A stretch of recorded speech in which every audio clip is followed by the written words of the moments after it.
This video has very kindly been sponsored by Wren. Use my unique code down below and showing on screen now to get your first month completely free. Growing share of childless adults in the United States don't expect to ever have children. For the last 70 years, fertility rates have decreased worldwide, with a total 50% decline. Reasons include women's empowerment and education and the workforce, lower child mortality, and the increased cost of raising children. Jaw-dropping global crash in children being born. But things surprisingly look a lot happier on TikTok. The mainstream media tends to present these things as a doom or die situation, whereas on TikTok people take a more optimistic spin on things. And I think this is something that just in the generic everyday world we should be doing a bit more. Taking situations and trying to see the positive in them. Maybe not the positive in them, but trying to see an explanation at the root of it. Trying to see maybe an alternative, a way out. Hence the rise of DINKs.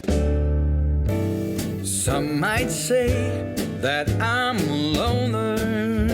Now, I was very fascinated to learn about this term in the last few days. DINKs stands for Dual Income, No Kids Families. Quite self-explanatory.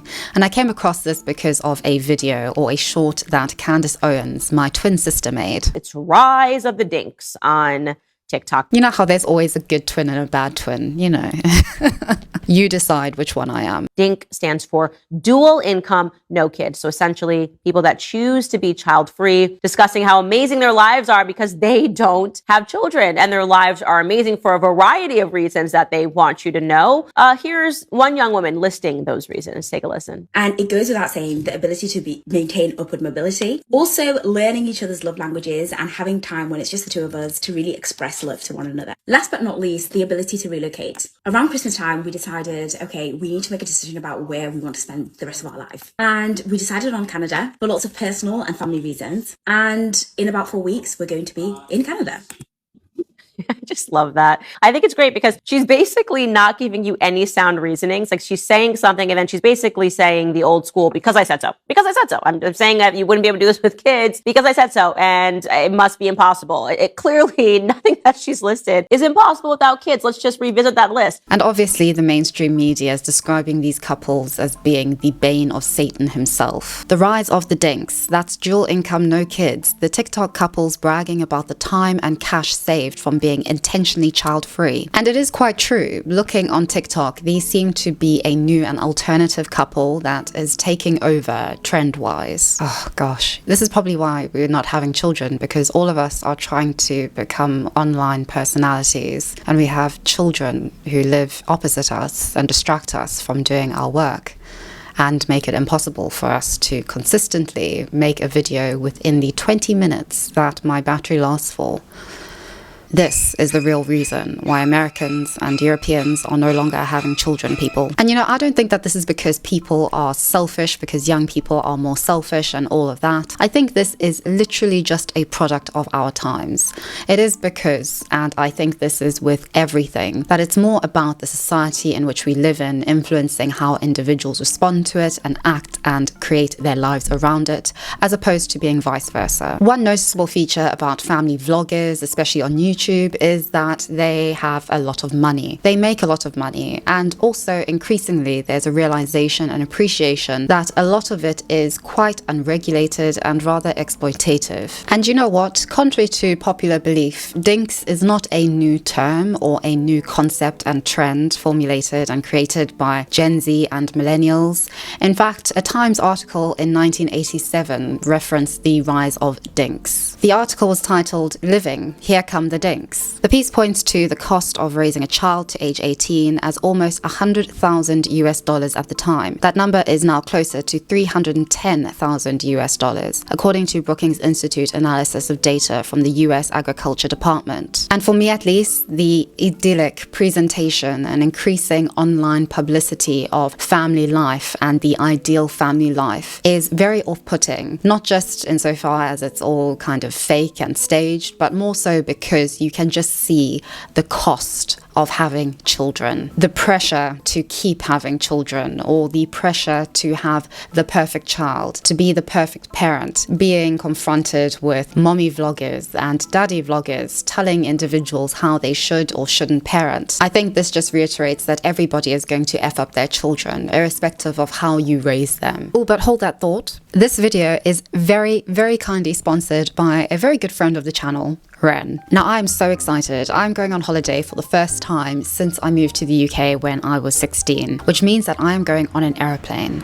And boy, do they emit a lot of CO2. And you know, when it comes to things like that, and it comes to being more conscious about the environment, about my carbon footprint, I have to think about these things, and I inevitably do, and sort of reckon with myself. Should I go, or should I just holiday here in the cold and rain and traffic? And pondering on this made me really appreciate the uniqueness of Wren, especially in being described as your all-in-one subscription, because that well and truly is exactly what Wren is. Let me explain. Wren is basically your all-in-one climate subscription. All you have to do is use Wren's own intuitive calculator, which is exactly what I did in order to calculate my own CO2 emissions based on flying to and from the destinations that I'm flying to and from. And because of this, I'm able to quite literally offset my flights. And the added beauty of this is that I get to see my money making a difference to people's lives in real time. Our money goes directly to rigorously vetted and completely transparent global projects and efforts that are committed to neutralizing your carbon footprint while simultaneously making life easier and greener for communities in the here and now. And this is truly an incredible way to tackle the climate crisis. Considering that governments across the world are turning their backs on refugees, I'm so happy with Wren's project, which is in line with supporting refugees in Uganda in getting clean cooking fuel. This project has been shown to help refugees and the planet, reducing deforestation and having the potential to provide clean cooking fuel for over 1 million refugees. Clean cooking fuel is essential in lowering the risk of lung damage, improving the quality of life for refugees, and also reducing cooking emissions. With this project and the many more that Wren has very rigorously vetted, as I've said, you will get picture updates, data updates, and regular insight through personal stories. The project's latest update shows that 60,000 rural families were provided with clean cooking fuel. Incredible. It really shows how we can make a difference for people who really need it the most. You know, it's going to take a long time and considerable collaborative efforts to really address the climate crisis, but Wren is most definitely doing what needs to be done. And you can start helping today by using my special link down below and showing on screen, because the first 100 people to sign up using my link will get their first month covered completely by Wren. As always, thank you so very much to Wren for sponsoring this video. And now, let's get back to it. Some might say that I'm a loner. Why is nobody talking about being dinks? Well, I'm freshly married and I'm going to talk about it. Here's our life as dinks in our early 30s. No shocker here, folks. Today we went to Costco. We don't have kids to feed, but we got lots of money to spend on goodies. Brian always checks out while I get a box, and then I sit here and look cute. Here's the haul, and our total was $252. The register game at Costco never gets old. You cannot tell me that grocery shopping and a fresh slice of Costco pizza isn't a good date night. I mean, you can tell me that, but I don't believe it. Obviously, we had car cookies for dessert, and yeah, we'll probably just make this a series now, so follow along for more dinks. Okay, so I think the presentation of dinks on TikTok is just a representation, a reflection almost of the same kind of idyllic representation of family vloggers on TikTok and YouTube. Both have their pros and their cons, and both are well and truly determined by one's economic situation, by one's social environment and situation and priorities. There's a very fine line between, on the one hand, being obligated into a situation and therefore having to make the best of your situation, and on the other hand, creating a lifestyle around your situation, if that makes any sense at all. I think the latter is most definitely not that of most people, and I think there most definitely are two sides to dinks. There's individuals who are dinks because they want to have more money to spend on themselves, on their lives, on a sort of luxury lifestyle and living situation. But then on the other hand, there's dinks who are more so coerced into it, more so have to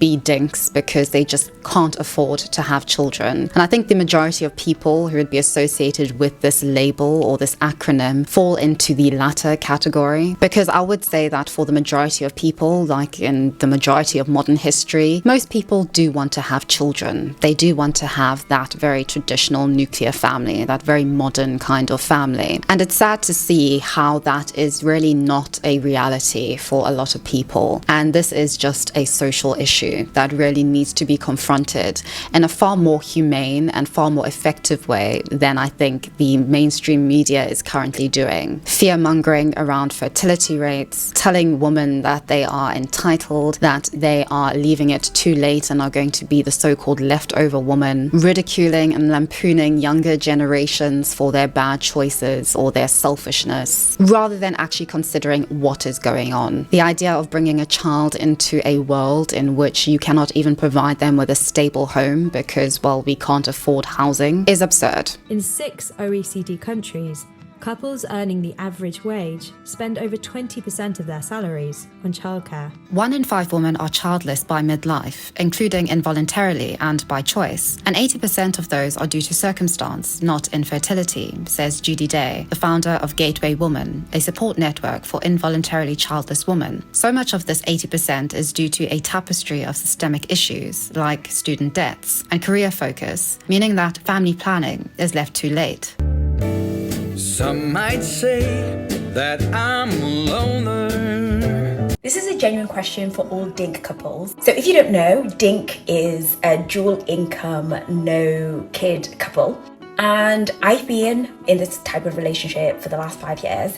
And everybody else around me has been having kids, getting married, doing lots of great milestones. We've always turned up for people. We've always bought people's presents. And when people started having kids, it's baby shower, gender reveal, all these different things that are going on. We turn up with a smile, with presents all the time. And we've recently had our first milestone, which was getting engaged. And people with kids really did not turn out for us the same way that we've been turning up for them in the last 5 years. And I just want to know whether other DINK couples have noticed this. Am I wrong for being resentful about this? Tell me, guys, what do you think? I think this points to another thing just in general that I've just noticed. Whether you have kids or don't have kids, there's an emphasis on materiality as being a reflection of how dedicated you are to someone. And I think that's quite disappointing. I think it's also just obviously a feature of being on social media and of the superficiality of this entire venture and experience we all find ourselves in. But I think it's also a reflection of something that I keep harking on about on this channel, which is this decreased empathy, this lack of empathy, which we are all just, I feel, exhibiting generically as a society. I think the problem with associating with labels and having boundaries for labels, such as DINKs, such as family vloggers, such as an independent woman, such as a mom, a housewife, a trad wife, what have you, trad husband, house husband, all of these things, is that in order to give our labels meaning, we have to oppose it and contrast it to others. And online, with all these different communities, all these different labels, all these different little tribes, it is this constant warfare of labels, this constant battle and conflict of interests and of people. And all of this is based on caricatures and exaggerations of labels. We see the worst of dinks, people who are dinks because they can choose to be dinks, because they can choose to live a life in which they perceive it as being a more luxurious life because of a personal choice just to not have children, equating that kind of lifestyle with being able to live a better life than would otherwise be the case if they had children, as opposed to just not having kids being merely a choice in and of itself. There's a lack of empathy for the other label, for the other side, and vice versa. People who have kids online feel entitled, people who don't have kids online feel entitled, and it is a perpetual back and forth between them. I don't care how many moms blast me for this, but you know what, Karen? No, your kid isn't more important than my dog. My dog is just as important as your kid, if not more important, especially to me. Stay mad about it. I believe that everybody needs a baby because they just look at you like you are the best thing in the whole world. So I used to date a man who said he wanted to put a baby inside me, and it would be all funny and games, and there just became a point where it became a serious conversation because like I got my body done. I'm not gonna ruin that shit for a baby, sorry, but like fuck them kids, you know? I said that we have to travel to at least 20 countries together. Very easy. We can go to Europe and knock out like 4 countries in one trip. Second, I need a rock on my finger. A rock. I'm talking 10 to 20% of your annual salary. Show me that you're serious. I don't give a fuck. Make it work. Third, we need to have a property in our name. I would be okay with putting it in my name and it being my real estate investment that we work towards together. He would pay the mortgage because once I have a baby, I'm going to be an amazing stay-at-home mom. And the other renters is going to be my profit. That's going to be my money.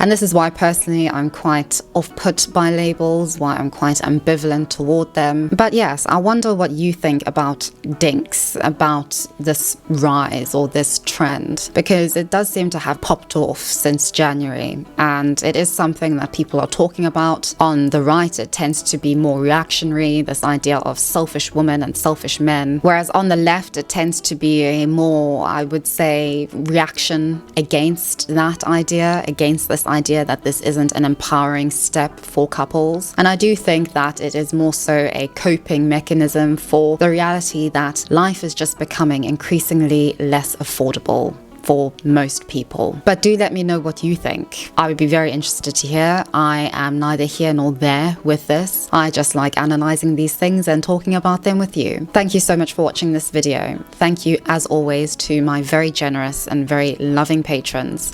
And I'll see all of you very soon in the next one.